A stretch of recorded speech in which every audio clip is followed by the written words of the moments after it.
Hi, hello, welcome to my instructional video. My name is Bailie Dill, and I am a junior instrumental music education major here at Millikan University, and I am currently the principal player of the wind ensemble here on campus, and I dabble a little bit in piccolo. Today I'm going to be going over the Junior High 2020 ILMEA audition music. I will be giving you some tips and tricks on how to be successful at your audition and how to practice this piece. Alrighty, so this is from B to the end, and it is marked at a quarter note equals 76, so that's andante. Do not jump into this with a metronome trying to play this at a quarter note pulse. Instead, take your metronome and mark down a tempo, let's say 78, 88, and play that as an eighth note pulse instead. So rather than, let's say 76 is right around here, 1, 2, 3. So instead of trying to play it at this and be like da da da da da da da da da da da da da, take that and make the eighth note your big beat instead. So instead you're going to be da da da da da da da da da da da. That's going to help you get your rhythms completely clean, smooth, and you're going to be able to get all of the notes under your fingers. And by the time you speed that up to, like, let's say around here, 1, 2, 3, 4, you're going to be able to slow that back down to a quarter note pulse, and it's going to seem like nothing to you. You're going to play through it like a breeze. Next, be super deliberate with your slurs and tonguing. So if we take a look at the first two measures of B, we can see that it starts off as a slur. So you tongue your first note to start the slur. And then at the beginning of the and on the second measure, the slur breaks and it goes down to a G, and you tongue that G, and then you tongue the D in this 16th note pattern, and it goes back into a slur. So you want to be very deliberate on where the slurs begin and end. And the last thing about the rhythm and tempo kind of area, the breath marks. Try and make it to the breath marks and take the breath marks that are written on the page.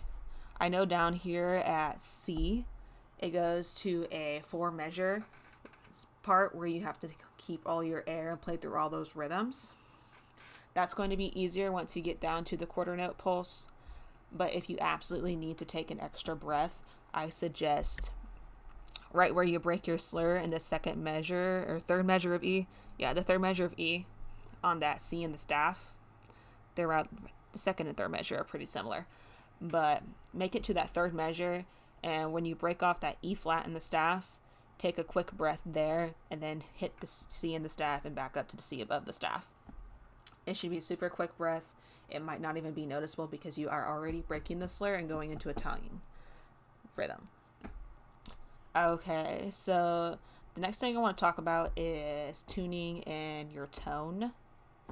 This piece is very smooth. So you want to try really hard not to make any cracks, and you want to make sure all of your notes are in as tune as possible. So your notes, once they get above like a C in the staff, right around that area, tend to go a little bit sharper.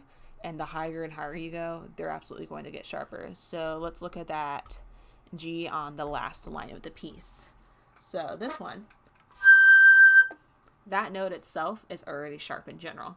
So to help that, you can aim your air a little bit further down and roll in a little bit. So I'm going to exaggerate the sharpness a little bit. So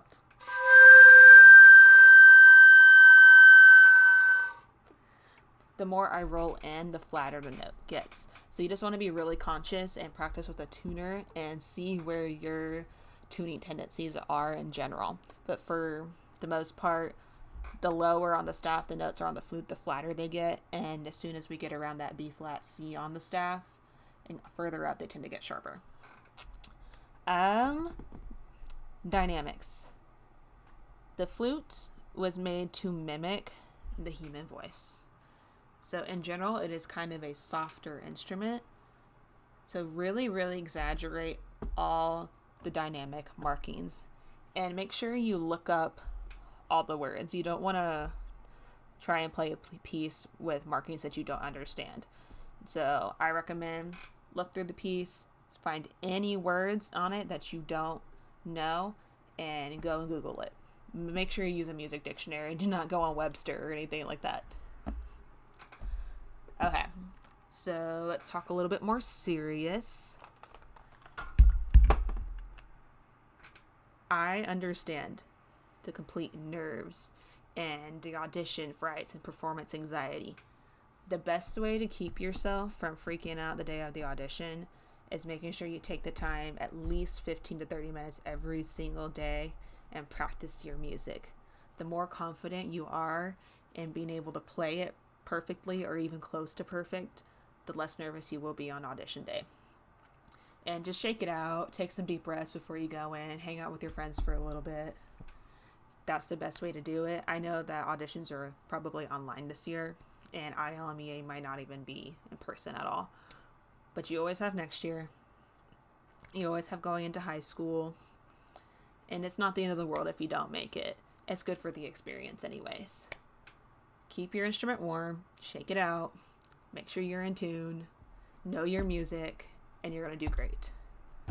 Alrighty, and lastly, my colleague, Nacyla Mitchell, is actually going to play the audition material for you. So you'll be able to use this video as a reference to see how she is playing it and be able to follow along in your music.